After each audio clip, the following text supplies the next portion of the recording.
So this is live. Yes. And let me just reconnect. Sorry. All right. Technical difficulties.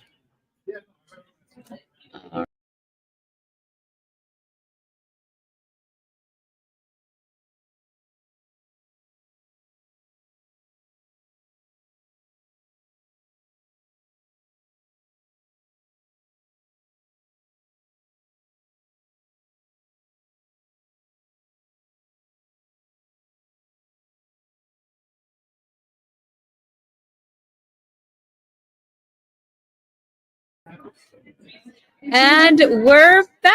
I am joined now. We are live. We are live only on YouTube this time. Facebook is acting up. So for all of our friends on YouTube, welcome back. I am joined now by Ben and Frank. They had an incredible film that actually opened up the entire festival. Whatever happened to Johnny Faith? Now, most of these people are not here in person, so they didn't get to see the film. So tell us a little bit about what is the movie about. It is a drama. It's a lot like Star is Born in a way. Okay. Yeah. Right? It's I got can see that that. milieu, except it's more of a western. Okay. Yeah, exactly.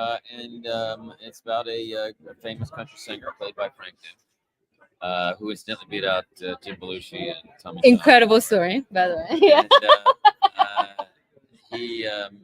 This country singer was famous, bigger than Elvis, bigger than Johnny Cash, and in the 1980s. He disappeared, and he disappeared right after his wife died during childbirth. And now we pick him up many years later as an old man. He's got a terminal illness. He tries to find the son that he didn't meet, never met, to make things right. It's his journey. I love that. And when did you wake up one day and you're like, whatever happened to Johnny Faith? Yeah, it was interesting. I knew I wanted to write a drama. I've been wanting to do a drama for a long time. Got the idea when I saw him playing guitar. Okay. And were you here for that other story, the entire thing that I said? Yes, and I loved it. That's why I was like, I'm like steering Also, it in that. I was also going to say, so this is my father, or my son-in-law. Yeah, he's my father. That's And right. His son, my grandson, Is in plays the my film. grandson. in the Yeah. film. Oh, Yeah, wow. that So little- that meant more to me than Yeah. anything. Oh my God. Is he an actor, or were you He like, may be. come on, He may be. because he was really He was good. cute. Yes. Yes. I love that. Yeah. I love that. And I did see, because I was really curious, like, Very oh my God. I was so curious when there was a scene where you're like playing and singing, and I was like, because I knew that in Viva she used a dance double. So you never know nowadays. But then I saw in the credits that Yeah. song in the end written and Right. I wrote performed by that- I you. wrote that song 35 years. 35 years ago. And it's been, I've had bands, and it's been through band incarnations. And after, what would have happened? What's 4 years ago, pre-pandemic, Right. that, my grandson was very small, brought the guitar over, like I said. I started playing for him, and he was just mesmerized. Yeah. So he booked a studio, and what you saw, that ending scene, Right.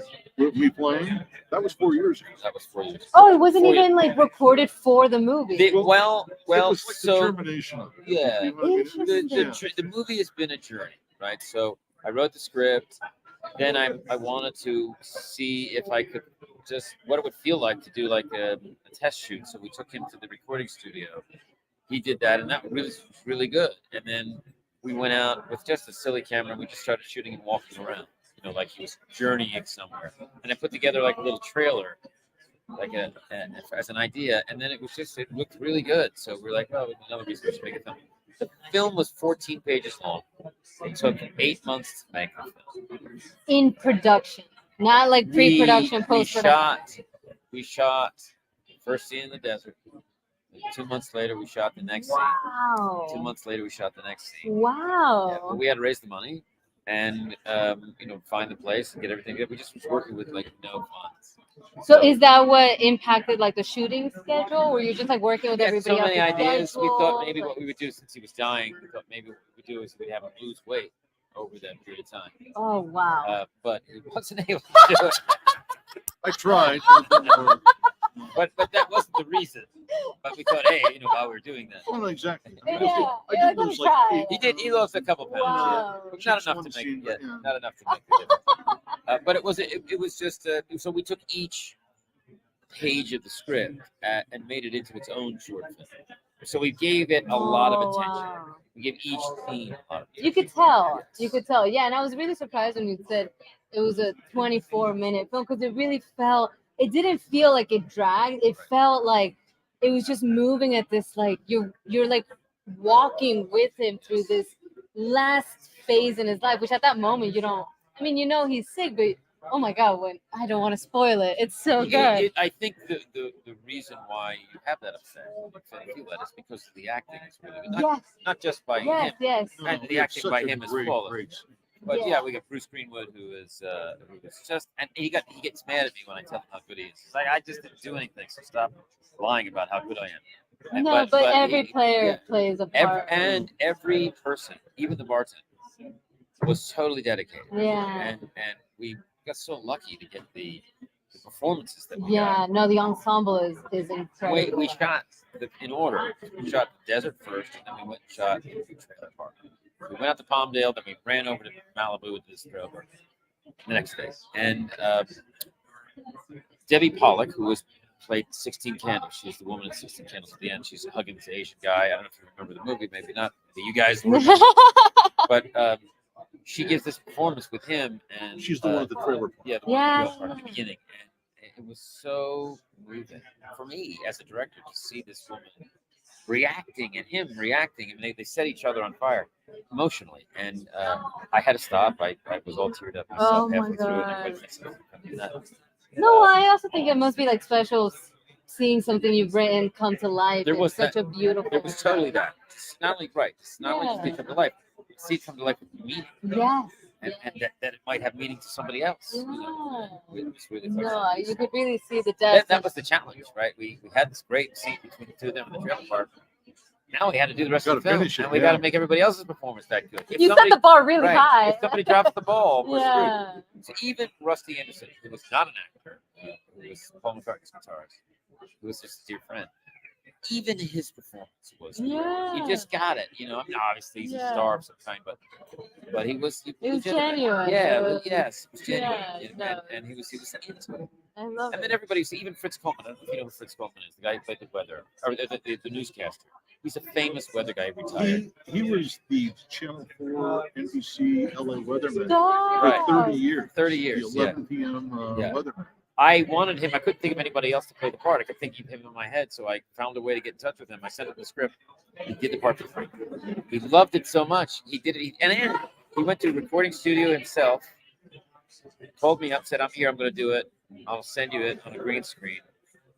Didn't charge me anything for the recording studio. And then he saw the film after that, and then he was even more gracious. But what a super nice guy. And I got to tell you, Bruce Greenwood was the same. Amazing. I had to pay him because he SAG, but he took nothing. Right. I love it. Wayne Knight, on the other hand, took everything. But Yeah. But I think that was something so beautiful that we got from the Q&A, because after each screening, Kelly does a Q&A with all the actors and the filmmakers, and we take questions from the audience, which I love that very first specific question, where sometimes you think people don't like notice little details. Right. But there was the first Why the question at white the beginning. teeth? I was Right, like, yeah, I was yes. like, wow, that's Right. very specific. I love it. But through your stories of like how you put your ensemble together, I think Kelly mentioned it. She was like, I think the moral of the story is just ask. And I think that story and of the backstory of the pre-production of just creating the story a lot of I times. often hear and get asked about how they get into filmmaking. And one thing you'll know and you'll learn is that filmmaking, you find it. It doesn't find it. Nobody hires you to do a job. You got to go find it. Yeah. You got to make the job. Absolutely. You have to, like, we saw these two other films, and they were both wonderful. Yeah. And they went and made films. Yeah. That's how they're going to do Do it. it. You got to keep doing You it just gotta do it. because if you build it, they will come, right? Yeah. And if you don't build it, nobody's going to show. Yeah. And my father said before he passed away, miss all the shots of basketball you don't take. And it's never left my head. And so we did it. Well, I'm glad you did, because it's so. Thank you. We went broke. We live in our car. I hear that story of our lives. And Frank, you did such a wonderful job. I mean, there's so much gravitas to this character. I mean, he's going through so much. It was such an interesting balance because he has this terminal illness, but you were almost it was like this balance between you almost seemed like at peace and grappling at the same with Right. going between like the memories and that seem like are haunting you to at the same time coming to terms with your life. I mean, what do you feel were some challenges Well, in taking on this character? The interesting thing, first of all, the first thing to bring up, as far as you're talking about the character, his gravitas. One of the things that he wanted to make sure happened with the character was when his father passed away several years ago, he had a terminal illness, and he was just completely upbeat throughout it all. And He was what? upbeat. Upbeat. Wow. Yes, he never acted as if there was anything wrong. My father, if he was feeling terrible, you'd never know. Yeah. You ask him how he goes, oh, great, I'm good. And I'm good. in reading the script, like I said during the Q&A, what was interesting, I didn't realize the heaviness of those scenes that are flashbacks. I didn't know it was going to be that heavy. And I think the reason it works, because someone asked about, I'm so old and there's so, you know what I mean, that I'm not in the scene with the character. I think the reason it works is that if you think about, like, if you have those traumatic moments in your life and you're by yourself and you're running over in your head, you sit there and you run them over and sit there and talk through them. It's more real than Yeah. That's the very way raw. right. And you wouldn't see in that case. You wouldn't see the younger version. Yeah. Yeah, You just see no. the man in pain. So, I love that. That was very different too. It was an interesting touch. But I think you did a wonderful job. We worked on a lot of stuff. We discussed many parts of the film. We worked out a lot of things, but there's things he needs to have independent credit for. So that scene where he was hit and he falls to the floor in the bar. We discussed it, but we discussed it briefly. He read it. We talked about it. We knew what we were doing, but as a director, I said to myself, I'm letting him go. See what happens. If I have to step in and say something and do something, I will. Otherwise, let's see where this goes. He gave me 12 takes of that on the floor. We had built a special rig so the camera was hanging upside down so he could be on the floor. It would be dollying back and forth. Wow. And the performance, the choices they made were just Incredible. so outstanding. Oh, they were and what I incredible. learned was that I don't have that much hair. That was what my head comes down and think, whoa, I didn't realize that. Because how would you know that? Exactly. So, I love We don't wanna that. go too- No. But yeah, so as an actor, and then Frank's been an actor for many years, 30, I would say. He's been on Seinfeld, longer Dark, than that. Dark Man the movie. My very first part was in Roadhouse. Roadhouse, With Roadhouse, Wow. yes. I feel like And if I'm not, right, it was a long time. yeah, ago. we've really both been at it, for a while. But no one's given him the opportunity to see what he can do. Yeah. I've done tons and tons of stuff. Normally, my average part on TV or film is this, something like this. Hey, there he is. Yeah, That's the whole part. or this way, sir, or Yeah. he's the guy that dies. Exactly. Right. I've died a million Dead Man times. number 3. Right. Yeah. Yes. I've even had scenes where or you get something you think, hey, wow, I'm not dying. No, you're dying. Yeah. I think Could I be. think for us, it's come to the point in our, because we're both men of advanced years, that it's more about the joy of making the film. Yeah, with people that you enjoy working with. Yeah, Telling not being able stories to, you it's an love to honor to be tell. able to create the artwork and then to have other people see it. I got to tell you what was really cool for me at this festival, besides the huge amount of drugs they gave us on the way in, was there was a whole group of 20 and unders. Yeah. And they didn't say a word through the entire film. They weren't looking around trying to get out. And then I sat there by that table with Frank, and they came up and they were saying stuff how the film moved them, and I'm like, Oh, 20, I you're 19, I'm 60. I'm like, oh my god, I Yeah. somehow connected to you. Yeah, And that's It's amazing. honest. Yeah. It feels very honest. That's amazing. No, and that must feel really special that like your art can like move or inspire people, especially like younger generations where you Yes. expect them to just like, yes. oh, this Right, is boring. right. I want to Oh, go, you There's such a know. gap between us. Yeah. But yet yeah. there was no gap tonight. It Yeah. was really cool. Well, it's like a good, like how they say, like the Shakespeare and those kinds of stories that are timeless, and it's Yes. kind of feeling that your story can transcend generations and I time. think this is really a throwback to old-fashioned cinema. Mm. You know what I mean? Yeah. Because it has a story, and it tells the whole story in a very compact amount of time. But you get, like you say, it's not that it's long, it's just that you're getting so much information. Right. It's so With much very fun. little dialogue. I think Yes. one of the other important things was for me was to be able to make a film with subtext and to really rely on the subtext to tell the story, because you know the few words that he says when he says to her and he's leaving and he says to her, I always thought you were something special. There's a million things that are being said there without having to really say all that much, and the reaction from both of them, the backstory that you're just injected with without them having to say much of anything, and that was consistent all the way through the rest of the film. And that's a testament to really good acting when you're Definitely. able to, Definitely. you know, it's like when you see, you know, theater in a different language, a lot of times you can still understand Yes. what's happening just Right. because it's conveyed in the emotion. Exactly. So without really good acting, that, you know. One of the people here came up to me and said, "I really like the pacing of the film," and we gotta finish it. From the box. But I will just say this: that we let it breathe, Yeah. and it was a risk because sometimes it could be boring. Yeah, You know? yeah. And but you needed to see the scenery, you need to feel him struggle, you need to see him walking, you needed to feel every moment of it.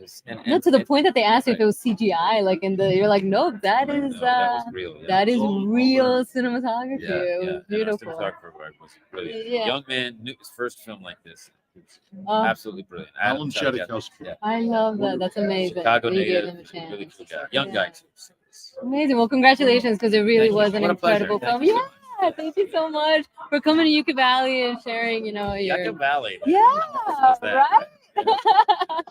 Awesome. We're with Ben and Frank of Whatever Happened to Johnny Faith. So thank you so much, guys. Thank you. Such a pleasure having you guys. Sure. Thank you. So I'm gonna meet with some other filmmakers, but we're gonna go on a quick break until they arrive. See you guys soon.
And we are back with our final interview of the night. I am joined by Rachel and Emily. They had one of their films screen tonight, Murder She Wanted. It is hysterical. We had such a good time. So Emily, you wrote and starred in it. You guys missed the funniest Q&A and like the back story of this making of the film. It's a great story of how she came to star in her own film, and I love it. I love it. It's so inspiring. And Rachel, It's inspiring because it's true. Yes. Rachel, I was like, now I'm like, oh my god, did I Just mention we'll that I answer said to each that other's was names. a- It's all good. and Rachel, who directed the film. So for all of our folks who did not have the privilege of watching this movie tonight, because it really was hilarious, how do you explain the movie? Do you want to take it? Want me to take Because it? you didn't I like. mean, let's let Rachel take this away. I mean, this is like her little baby. You know what Yeah. I'm saying? Take Because I it love from the that you writer. didn't like when Kelly asked.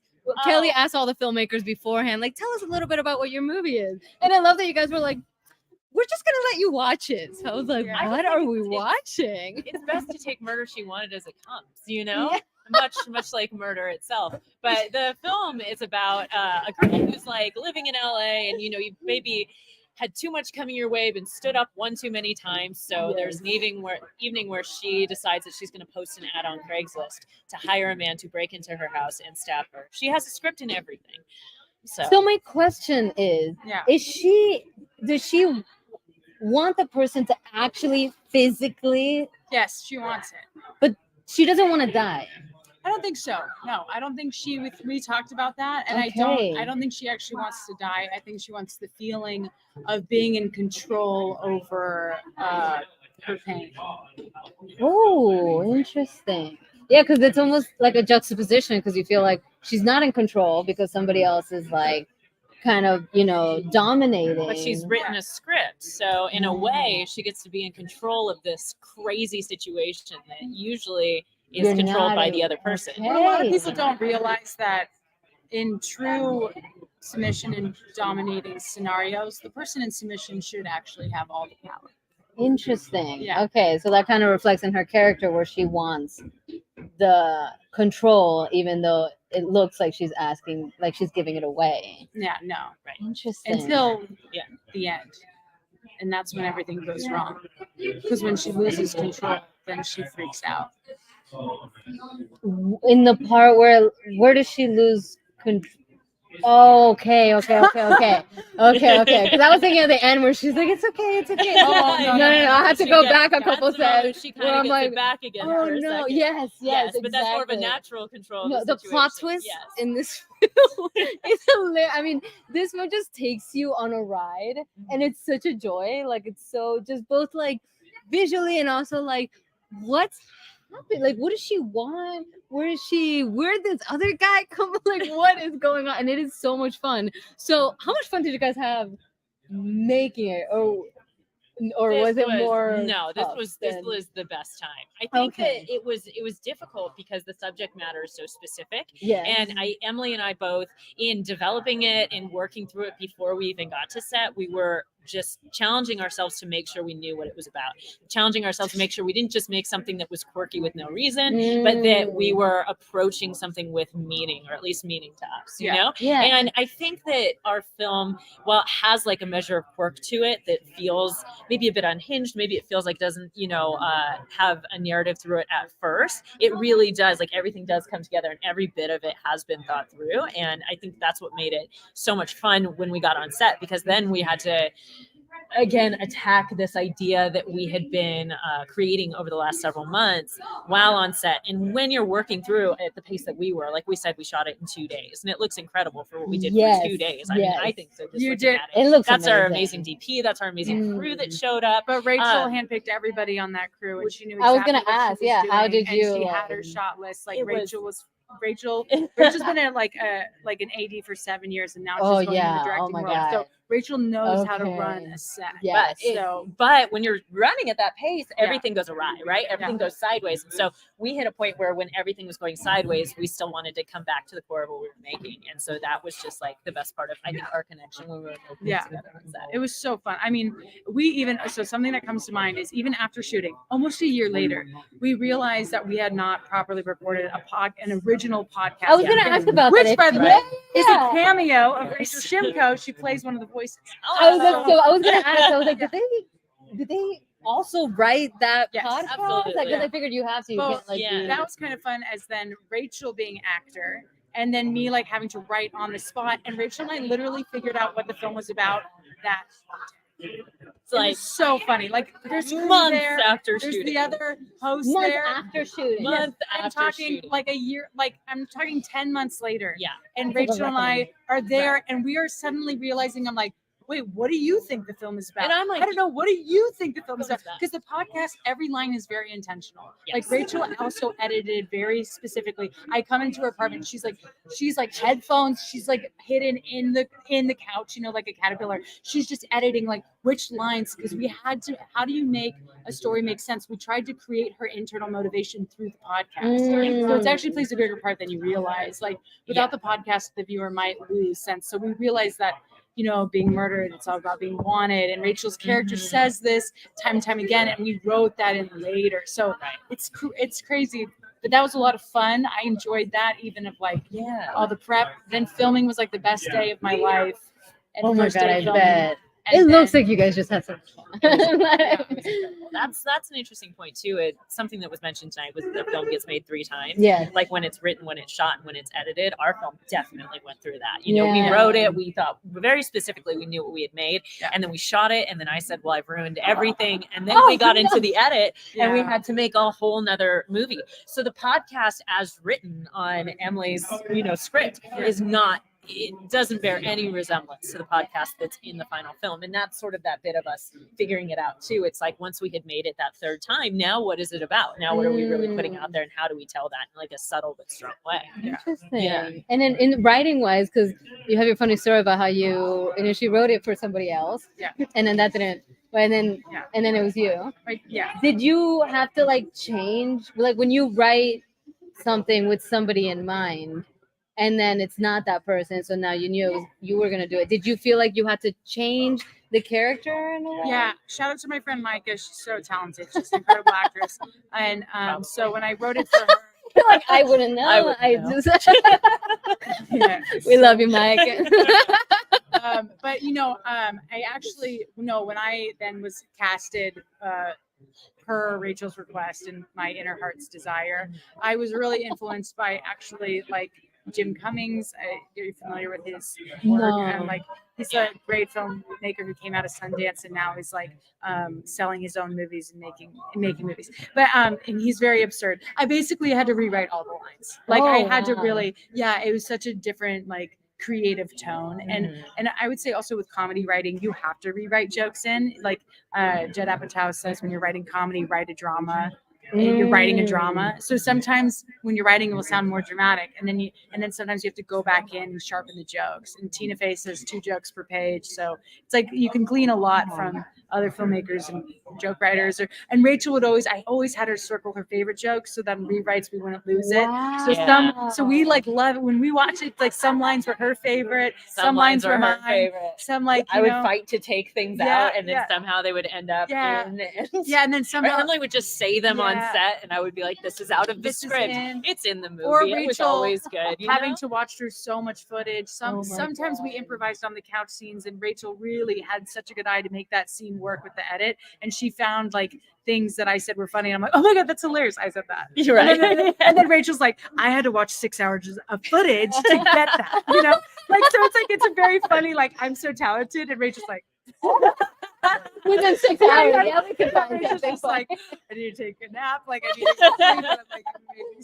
So it's really fun. It helps that we, have fun together. So Did you did you get into writing first? Did you get into acting? Was it through comedy that you started writing? Like, how did those two collide? Yeah. Well, when you do stand-up comedy, you kind of have to be a 360 person. It's just like how Rachel had to direct and then also produce, like, you know, so it's like you have to if you want to make anything, like we were just talking about how Mark Duplass talks about it, it's like you have to self-generate, you have to do it yourself. So but yeah, I started out in like a theater kid, like ballet, jazz, you know what I'm saying? Then went into improv and then stand up and then studied screenwriting in school. So it's just always been, I kind of just play and follow. But this film, I think, really gave me confidence because Rachel saw my voice and she was like, this is actually something. And she gave me so much confidence in my voice as a writer and like bringing it to life. So I'm really excited about, we have another project coming up and it's going to be similar vein. Oh, I love it. I'm so excited. Yeah, there's so much trust. I'm out of storage now. There's so much trust, I think, built between us that we understand. Yeah, but I would say I was an actor. It just depends on my mood in the morning if I'm a writer first or an actor first. Interesting. Yeah. But yeah, like you studied screenwriting. It's not like you woke Yeah. up one day and you're like, I'm gonna write something. No, I did there's you like, don't have to study it. I would say that for those people out there that are interested in screenwriting, just read physical scripts. You can go to the library and they actually you could find The Godfather, you could find Memento, you could find you know, like different. I say that for directors too, even Oh, because yeah. it's like the more you read, Yeah. because we have this idea that the film that is made is exactly the way that you thought it was going to be. Like this, something that is written just goes straight to screen. Yeah. And like the more that you can read, like what the original idea was, what was taken out, what was manipulated or felt different on screen than you might have thought it would be. Like that's something that I think just reading screenplays Yes. is like That's a such a great good beginning point, for yeah. anybody. I think Yeah. Well, I feel like that also it's probably why like when people read a book and then they see the movie and they're like, no, it's not right. And it's like, well, right, because you directed it in your Right. head. Yeah. So it's interesting to see like the raw thing and Right. realizing yeah. what somebody's vision took that. Like, and Like so I if think you that's really good. you don't have to advice. go to school, just watch a movie and make shot lists and be like, how many shots were in this scene? Get nerdy about it. Yeah. Sometimes when I watch TV, I'm like, okay, that scene was like 2 minutes long. What did I learn in that 2 minutes? Did it pose a new question that perpetuated the next scene? There's like the film Three Billboards is literally like if you study that movie, just each scene, it's like an improvised scene. It perpetuates the next scene, and you see how each scene is needed. So you can literally just deconstruct movies and just nerd out like hard I love academically, that. and that's like, and then just make something with your friends. Amazing. Well, you guys made something amazing. It was hilarious. And I really can't wait to see what else is on the horizon for you ladies. So thank you so much for coming out Thank you to so much for Yucca having us. Valley. Yeah, Yeah. such a pleasure and congratulations once again. It was Thank such a you. pleasure. Yeah. Thank you. Hire ladies. Rachel Absolutely. to direct you. Yeah. Emily, if you can. Yeah. She's pretty famous. I love it. Thank you so much. Of course. Thanks. Thank you, Okay. ladies. I'm going to do my cinematographer pan. Yeah.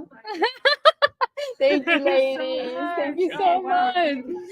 And thank you so much to everybody that's been joining us, coming in and out throughout these podcasts. As you can see, this is the end of the night. Everyone's leaving. They're kind of winking at me like, let's go, because we got a really long day tomorrow. We start at 10 a.m. with drone films documentaries. 1 p.m. we have kids programs. 2:30 student films. 4 p.m. we have the master class tomorrow with Rosanna Arquette. 6 p.m. red carpet. 7 p.m. short films block 1, followed by short films block 2. So we have such a big day tomorrow. It is free admission, so if you're in the area, stop on by. If you want to attend the master class, it is free. Just make sure to RSVP online. And that is a wrap on Yucca Valley Film Festival 5th year anniversary day 1. Thank you so much for joining us, and I will see you guys tomorrow.